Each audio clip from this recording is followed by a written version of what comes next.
Mass Effect's alternate version of the Milky Way has introduced many different alien species throughout the years. In the eponymous DLC expansion for Mass Effect 3, Shepard and Squad uncover the secrets behind a mysterious race called the Leviathan.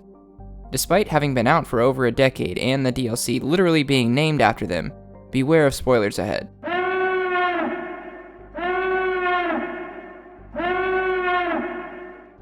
In Mass Effect 3, once Shepard has completed Priority Palaven, they will receive a message from Admiral Hackett with orders to seek out and assist Dr. Garrett Bryson. The good doctor has discovered something that could potentially turn the tide against the Reapers, so assisting him is a priority. Shepard travels to Bryson's lab on the Citadel, where they meet Bryson and his assistant Derek Hadley.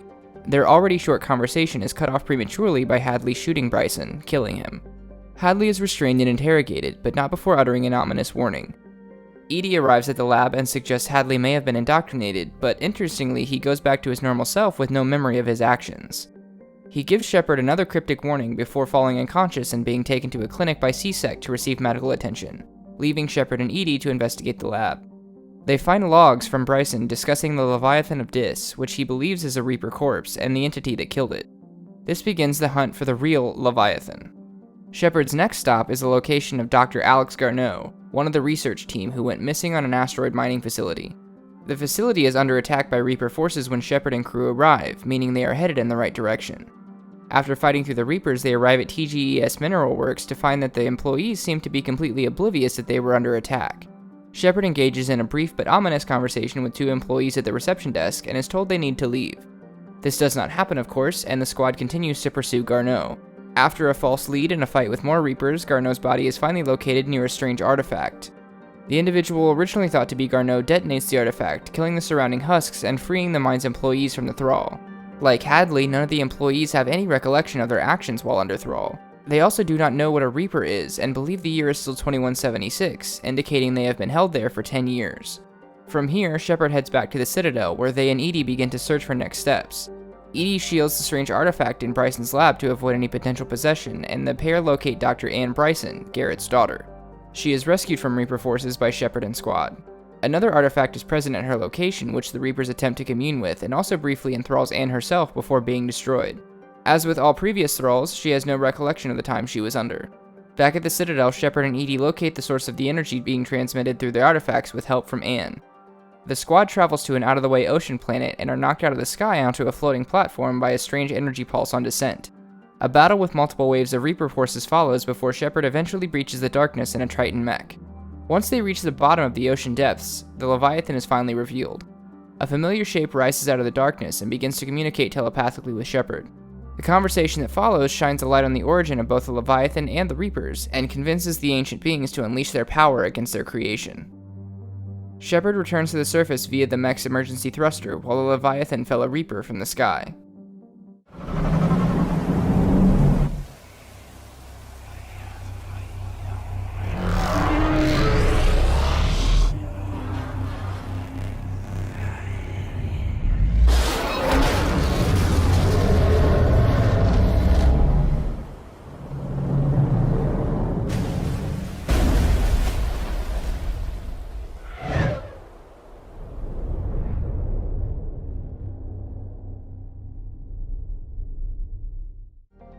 The specifics of the Leviathan's origin, culture, and technology are still completely unknown, mainly because they predate every other known race in the Milky Way.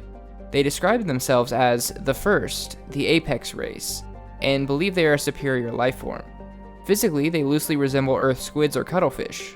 They are an aquatic life form capable of withstanding great pressure, evidenced by the three that Shepard encounters at a depth of more than 3,000 meters.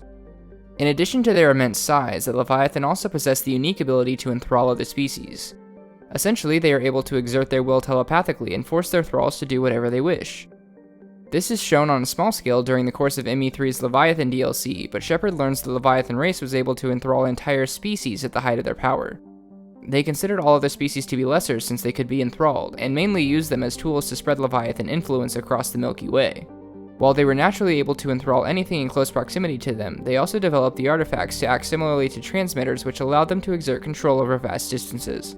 This form of technology is completely unknown to the modern inhabitants of the Milky Way and may be assisted by some also unknown cybernetic implants. There are many theories on this but little concrete information. Perhaps we will find out more in Mass Effect 4. As for history, there are two sources for what little information we have: the Catalyst and the Leviathan themselves. The quote apex race is theorized to have evolved on a planet with at least one other sentient land-based species. According to this theory, once the Leviathan had developed their ability to influence others, they enthralled the land-based inhabitants of their planet and used them to build technology and set out among the stars. Once they began exploring, they enthralled every new species they came across. They were entirely unbothered by the state of those quote lesser beings as long as they continued to be able to serve. This continued for millennia until they began to observe their thralls creating synthetics to aid in their tasks. Every time this happened, the synthetics would eventually rebel against their creators and cause great destruction. To solve this problem, the Leviathan created an intelligence charged with seeking out a solution to preserve life. The intelligence toiled for some time before it came upon what it deemed as the only viable solution: death. Sufficiently advanced organic life would be culled before it could develop synthetic life that would wipe it out. To that end, the Leviathan became the first race to be slaughtered by the intelligence that later came to be known as the Catalyst. Their bodies were processed and their genetic material was used to create Harbinger, the first Reaper, who borrowed their form. So began the cycle. Every 50,000 years, the Reapers waiting outside the Milky Way in dark space returned to harvest advanced civilizations and create a new Reaper from everything they were. The few remaining Leviathan hid away and used their thralls to erase any evidence of their existence. Cycle after cycle saw the Leviathan refuse to get involved with the Reapers unless it was for their own preservation. They are thought to have killed a Reaper, known as the Leviathan of Dis, when it came too close to one of their hiding spots, but were otherwise resigned to allow their intelligence to continue its work. Shepard's ability to inspire fear in the Reapers inspired them to change this mindset, and they began to use their power to turn Reaper forces against each other as a result. However, they did specifically note that they still considered themselves to be the apex race and were not fighting for any quote lesser species. So, what is the Leviathan? It actually aligns pretty well with the real-world definition of the term. This apex race is huge, aquatic, and extremely powerful. They were capable of enthralling entire species to serve them. That said, why are there so few of them left in the Milky Way? They were driven to near extinction by the intelligence they created charged with preserving organic life.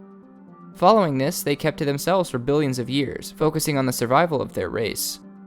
After Commander Shepard discovered them and they realized there was real hope of ending the Reaper cycles, they committed to fighting the Reapers and began turning their own forces against them. Let me know if I missed anything or if you have any suggestions of other media I should cover. Just don't start a fight in my comments. Please like the video if you enjoyed and join the family if you want to see more nerdy shit. Remember, love recklessly. Start with yourself.